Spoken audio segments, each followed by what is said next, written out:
On behalf of Okta and CARAHCAST, we would like to welcome you to today's podcast, Transformation Ready in Higher Education, Lessons from Leaders on Identity Modernization.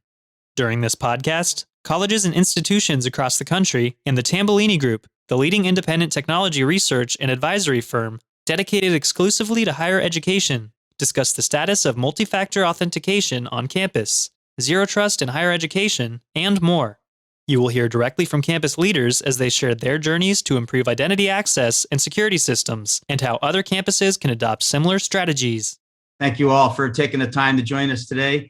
I'm looking forward to having a great session. Okta's proud to sponsor this session and be a part of this. Okta's a leader in identity and access management as a service, offering cloud solutions to help secure and streamline and enhance user experiences for all of our customers. As I mentioned, happy to sponsor and proud to have this great, amazing panel with us today to talk about some of their journeys, challenges, and experiences around cloud transformation, modernization, security, and identity as well. So without further ado, let me get to this amazing panel, let them introduce themselves, and then we'll kick into this awesome conversation. So Stephen, I'll pass it off to you first. Thanks, Ben. My name is Stephen Ferguson. I'm the Chief Information Officer for the Technical College System in Georgia, a system of 22 colleges, 88 campuses across the state, serving over 320,000 students annually. I'm going to pass it on to Jonathan. Hi, hello everyone. My name is Jonathan Pearsall. I'm the Chief Information Officer at Howard University in Washington, D.C. We are a private doctoral research institution serving about 11,000 students in the greater Washington area. I'll give it to Fred.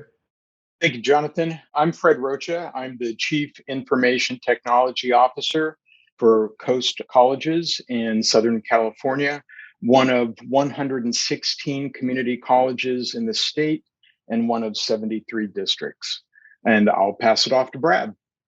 Hello, everyone. I'm Brad Yoder. I'm the Chief Information Officer at Ames Community College. Our main campus is in Greeley, Colorado. We do have 4 campuses and about 8,400 students.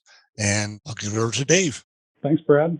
Welcome, everybody. And I'm Dave Kiefer from the Tambellini Group. I'm a vice president and analyst at the firm. And we are an analyst firm that covers just higher education technology, as many of you will know, and provide research and advisory services to institutions. So thank you for asking me today, Ben, to be the moderator for this discussion. I'm excited about it.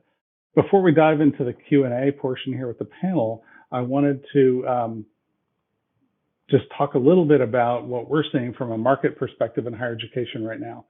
I would start with, from a technology strategy perspective, many institutions are moving into what they're calling digital transformation, which is, whatever term of art you want to use around digital transformation.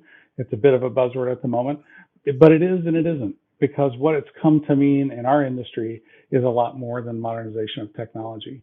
It's process standardization, centralization of common services, automation of processes, moving into modern technology that is generally cloud-based and not once and done. So this continuous improvement mentality and culture, as well as moving to technology that really enables institutions' futures. So as we talk to folks, we're hearing a lot about moving to these platforms so that they can transform and continually improve. And if COVID taught us anything, institutions are much more agile than we thought. Though folks are pretty tired, I think there is this vision of higher education being a much more agile industry than we've been. And I think this technology wave we're seeing right now is going to enable that. So as institutions go down that path, what they're finding is there are core components of their technology infrastructure that aren't modern today. So most institutions don't have a modern identity provider. Most institutions don't have an integration platform or data governance or some of these other core components that are necessary to really achieve the modernization they're looking for. And so we've been looking at all of these underlying technologies extensively over the last year, especially since COVID hit. So as they're looking at identity providers, they're finding that a lot of identity providers can't succeed in higher ed because of the real complexities. And these gentlemen will speak to those complexities today to some degree. Multiple simultaneous identities that exist in higher education that really don't exist in this form in almost any other industry. So identities before and after formal relationships with the institution. So whether it's alumni after that, formal period of being a student, or whether it's folks applying to be students in those institutions.